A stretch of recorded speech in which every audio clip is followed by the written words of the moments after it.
everybody. It is Tuesday, March 27th. My name is John, and you're riding with me on my morning drive. And for about the next 20 to 30 minutes, we'll be talking politics. Now, it's a sad state of affairs that I'm actually saying that we're talking politics and we're going to be talking about Trayvon Martin, because this issue with Trayvon Martin, this whole case, should not have been politicized, but for whatever reason, the right-wing conservative media has decided to, not surprisingly, engage a smear campaign on Trayvon Martin, even though we've had professional athletes come out in support wearing hoodies. The Miami Heat had a team picture where 13 of the players were in the picture wearing a hoodie in support of Trayvon Martin. They wrote, "Rest in peace, Trayvon Martin," on the side of their sneakers during games. I mean, there's a lot of people taking this very seriously. And of course, being that George Zimmerman portrayed himself as the victim in his account to the police and was not arrested, I guess Fox News and the right-wingers, being that it so happens that President Obama and all of us progressives have come out expressing outrage and demanding justice for this. So they, I guess, figure it's kind of if you're not with us, you're against us kind of deal or something. I don't know what the hell they're thinking, but they're crazy. But anyway, it's just more of the same. There's people now that are, going on media blitzes to try to put a little bit of a positive spin on George Zimmerman's account and trying to help his reputation. I don't understand what they think they're gaining out of that or whatever. It always has to be, I don't understand why there always has to be an us versus them and everything with these asshole right-wingers. I mean, this should be an American issue. There shouldn't be any politicization of this case. I mean, I don't understand why this, it doesn't matter if it's race, if what the basis was.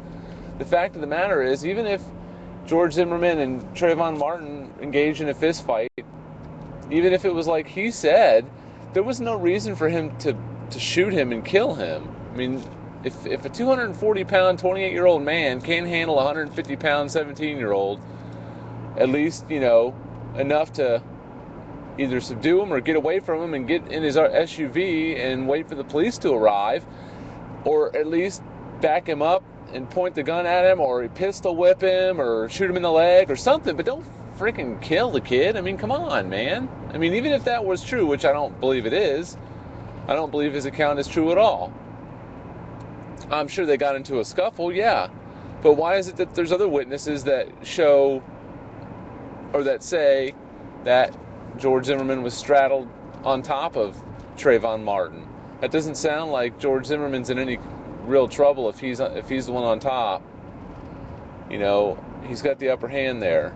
So, I'm still of the same opinion on the Trayvon Martin case, and I think George Zimmerman needs to be arrested. Even if he's not found guilty of anything at some point, he should have been arrested. I mean, they always arrest people in those scenarios, even in self-defense. Come on. People get arrested for, if George Zimmerman was driving drunk and got pulled over, he'd get arrested. So he can go shoot somebody dead and not get arrested? I mean, something's just not right with this picture. There's something seriously screwy and crooked in all of this. There's either cronyism or police corruption or something. But all I know is something needs to be done. And community outrage is growing. And it's going to reach some sort of a crescendo at some point. I don't know if it's going to be violent or not, but now the new Black Panther Party, of course, put a $10,000 bounty out on George Zimmerman, and that's really not a good thing to do. I mean, I understand, where that's coming from, but that's not helping anybody. It's not helping our cause, and it certainly is not going to help anyone, because all that's going to do is, for one thing, it makes the Black Panther Party look bad. And it makes everyone that's on the side of Trayvon Martin and his parents look bad. It just gives more ammunition to the right, which unfortunately is the way of it. But anyways, that's where I'm at on the Trayvon Martin case. I mean, it's been dominating the news. The next big story is this week the Supreme Court of the United States, the 5-4 conservative majority Supreme Court that's given us such gems as Citizens United, which is now pissing on the landscape of politics. It's completely destroying our democracy, our political system, as if it wasn't already bad enough. This is just turbocharged the whole thing, unfortunately, and now we have these jokers deciding the fate of the Affordable Care Act, or as the Republicans like to refer to it, Obamacare. I like to refer to it as Obama Cares, because he seems to be the only one that does care. The GOP candidates don't give two shits. What do they have for a health care plan?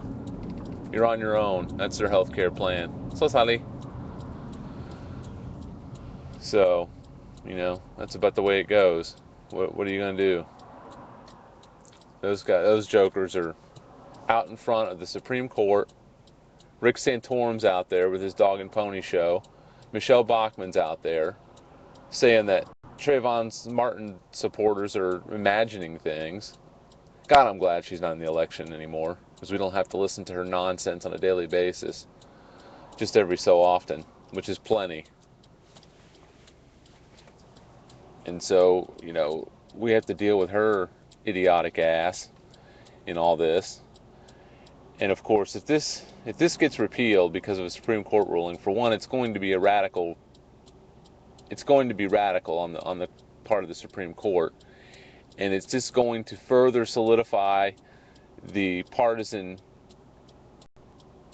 hyper-partisan appearance and reputation of this current incarnation of the Supreme Court, which, from what I've heard, John Roberts is trying to repair. So, from what a lot of the pundits and legal experts are saying, they think that the Supreme Court is going to uphold Obamacare in its entirety.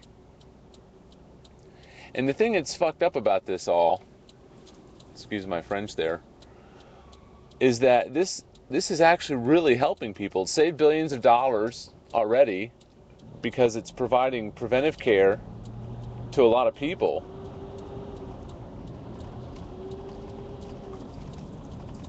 People that before that, older people and anybody really, before that, people weren't able to go get preventive care that they really needed. And so this is really helping in that regard. It's initially, within 6 months of its passing, it did away with the pre-existing condition issue for kids. Now in 2014 is when it kicks in for adults, which means that no insurance company can deny you for a pre-existing condition. So, I mean, that'll be good. That's a huge thing. That's already working for children.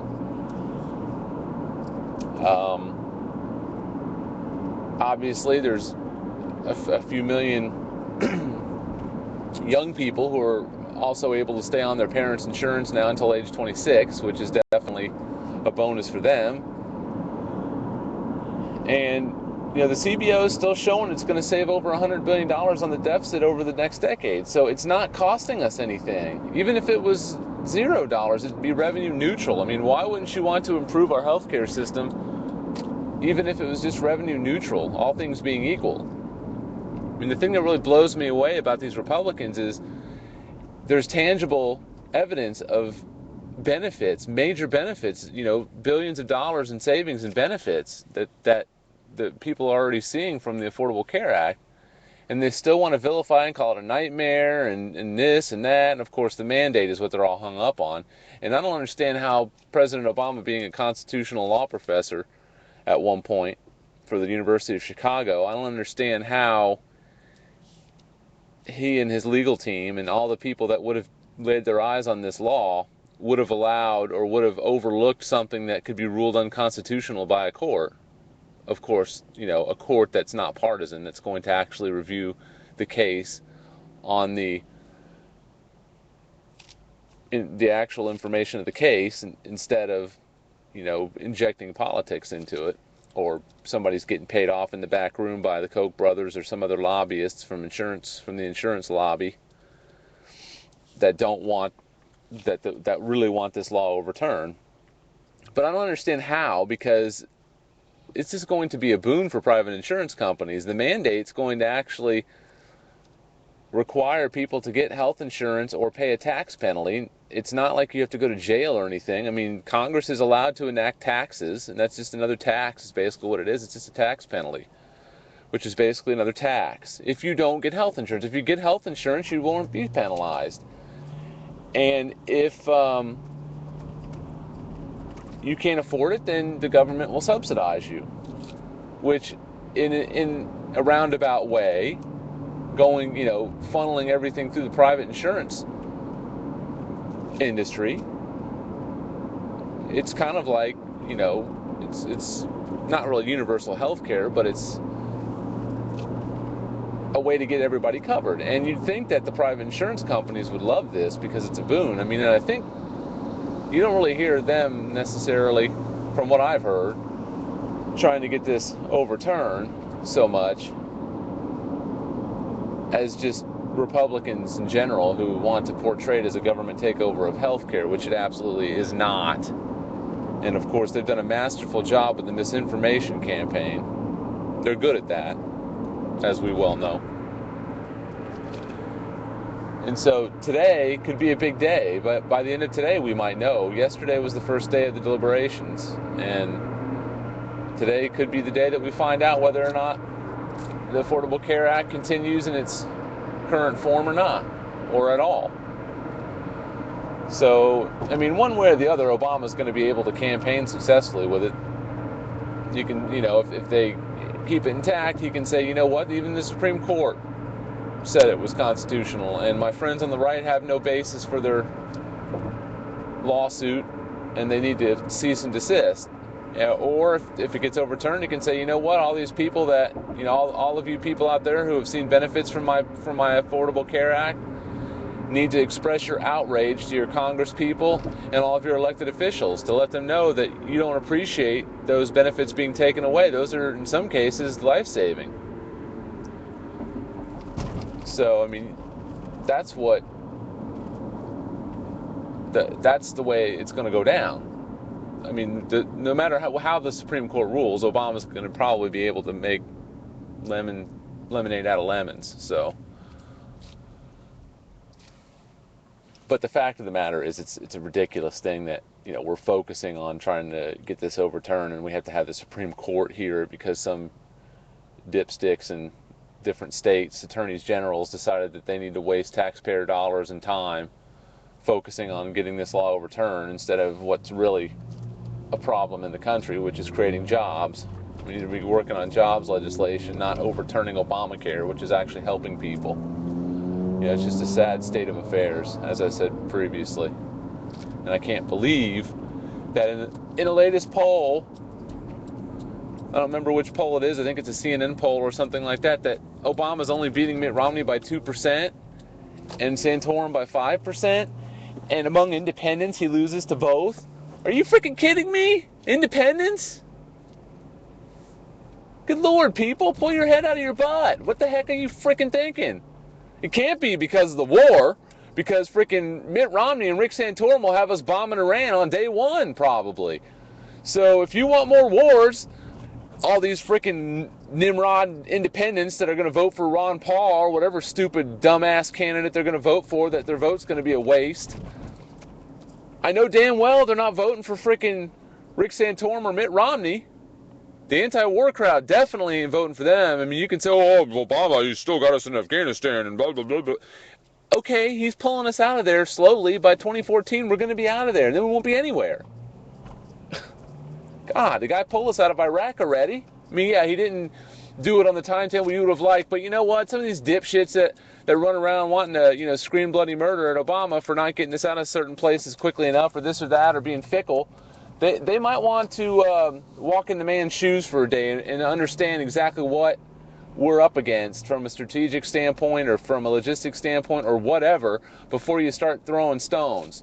Because, I mean, he managed to still draw down everything and bring Iraq to a conclusion in a really nice way. And he should be commended for that.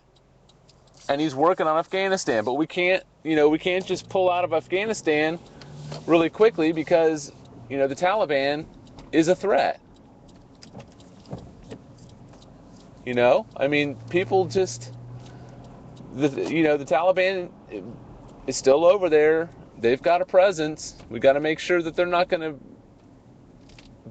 cause another 9/11 at some point because we're just turning our back and hauling ass. I mean,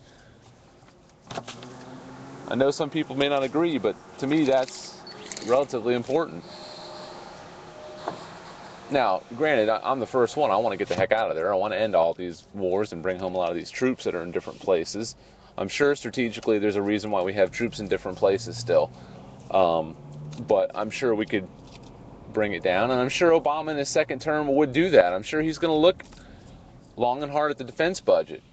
And, if there's no pressing need to be anywhere, I'm sure he's going to get us out. And I don't think he's going to go start on any more unnecessary wars like Bush did.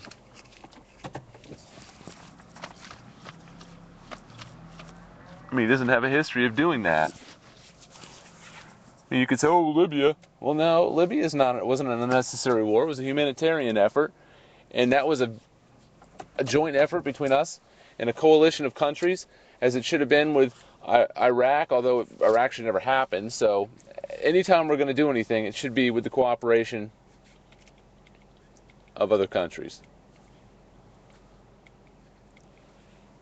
So that's the way I feel about it. And Libya didn't have any boots on the ground. All we did was airstrikes. There wasn't a lot of resources that we put on the line. So I don't understand why people were so bent out of shape about Libya. It wasn't a war per se. And he killed Osama bin Laden. So all these idiots that talk about him being a Muslim and this and that, well, I guess he's a Muslim killing Muslims then. And even if he wasn't Muslim, so what? What happened to the First Amendment, freedom of religions? What if we had a Muslim president? What's the problem? What's the problem with that? This isn't a Christian nation only. These Christians seem to forget that this is a religiously diverse country. Thus, we have a Mormon running in the election on the Republican side, and a lot of these idiot Republicans are going to vote for that idiot Mormon in his magic underwear, despite the fact that you've got a highly intelligent, very competent president already there that you should vote for, because he's absolutely the best of the bunch by a long shot. So there's no reason in the world why you should be voting for a Republican considering what they're looking at doing. All you have to do is look at the Paul Ryan budget to understand what their vision for America is. And their vision for America is a burning freaking landscape of hell. It's terrible. I mean, come on. People, wake up. Independents, wake up. Hold your nose and vote for Obama if it's that big of a deal. But you've got to vote for Obama, and you've got to get out and vote, because this shit ain't going to get done by osmosis. And I don't want to hear any of you idiots that vote for a Republican or just don't vote at all. I don't want to hear jack shit from you freaking morons if we get a Republican president and they start cutting all kinds of programs and you are going to get hit by it hard. I don't want to hear a damn word out of you dumbasses out there who want to let this shit just happen. You want to be apathetic because because Obama didn't live up to every little thing that he promised. Oh my God. No, newsflash, presidents don't generally live up to 100%. You're lucky if you get 70%. Bill Clinton lived up to about 70% of his campaign promises, and that was pretty damn impressive. Obama so far has lived up to probably at least that much. He's lived up to quite a number of his campaign promises. Go back and look at them and let me know what you find. I may be mistaken, but I don't think that I am. And if you've got evidence that I am, then email me at mymorningdrive@shredoftruth.com. And make sure and visit our website, shredoftruth.com. There's a ton of great stories from all around the internet, all kinds of news stories, news from other news sites and progressive sites, editorials from some of some of the contributors on our site. And I'm always open for new bloggers. Submit your work to me or post it in some of the comments section after you register, and I'll be more than happy to take a look at it. But please, if you'd like for me to discuss something on here, or you have comments or suggestions for something I could do better, by all means, please shoot me that email, mymorningdrive@shredoftruth.com. And so, my issue for the day with the Obama administration, I guess, would be the whole Keystone Pipeline thing. He was in Oklahoma last week. Oh, wait, I think I talked about that on Friday. Sorry I was gone yesterday. I had a 3-day weekend. It was our 6th wedding anniversary on Sunday. And so I was a little out of the loop on some things. But I did pay attention to what's going on over the weekend, so I'm not completely out of the loop. At least I know what's up. And I have to say it's, more of the same. More of the same Republican stupid rhetoric. And I don't really have anything to pick at the Obama administration today that I can think of, simply because I'm just so outraged by some of the bullshit that the Republicans are spewing out there. This whole thing about them wanting, bashing Obamacare, got to repeal Obamacare because Rick Santorum says our very freedoms and liberties are at stake, which is a complete bunch of horse shit. And I'm tired of these guys acting like we're frickin' getting attacked by the Nazis. I mean, the only time our freedom is at stake is if we've got, Japan and Pearl Harbor bombing us and we're getting pulled into a world war where if we lose and the Nazis and the Japanese win, then yes, then our freedoms are going to, then we're definitely going to be in deep shit. But right now, our freedoms aren't at stake. What the hell are these people smoking? I mean, come on. This is just nonsense. And they need to quit being so damn melodramatic about all this stuff, about freedoms and liberties. Why don't you be outraged about people starving in the street? Why don't you be outraged about the Koch brothers funneling, millions of dollars into local races and all kinds of other stuff just to get their little way so they can pollute more, instead of using that money to feed people who are starving or providing health care to people who are dying, who can't afford it? Asshole. Mr. Christian. You want to be a Christian? Go help people with all that frickin' campaign money instead of sitting out there feathering your own nest and spewing your bullshit, which includes merging church and state and turning us into a theocracy, or going down that road at least, because you think that the frickin' Bill of Rights and the Constitution came from the Bible. Unbelievable. I mean, yeah, some of these guys were probably Christian in their faith. Our founding fathers were Christian. Many of them, not all of them, but some of them. But that doesn't mean that they went to great lengths to keep church and state separate.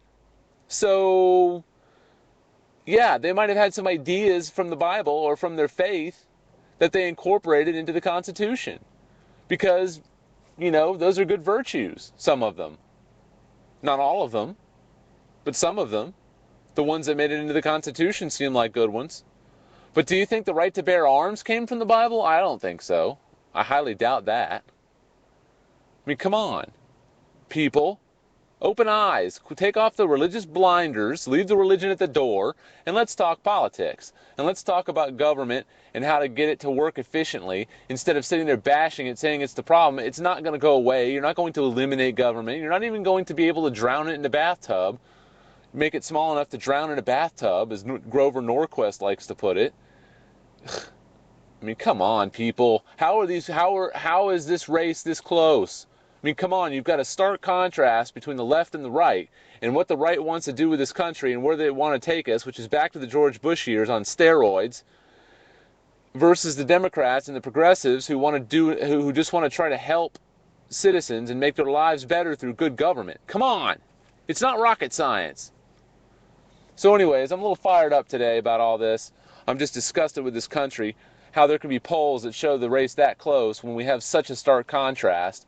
And I know damn well that there's people that are out there that are just hung up on their own stupid little things, or they're sitting on the sideline and they're not going to vote or whatever, and they think things are going to get done by osmosis or by holding a couple signs up out at a protest. It ain't happening. So you need to get out there. It ain't going to cost you a lot of time. It isn't going to cost you any money to go vote.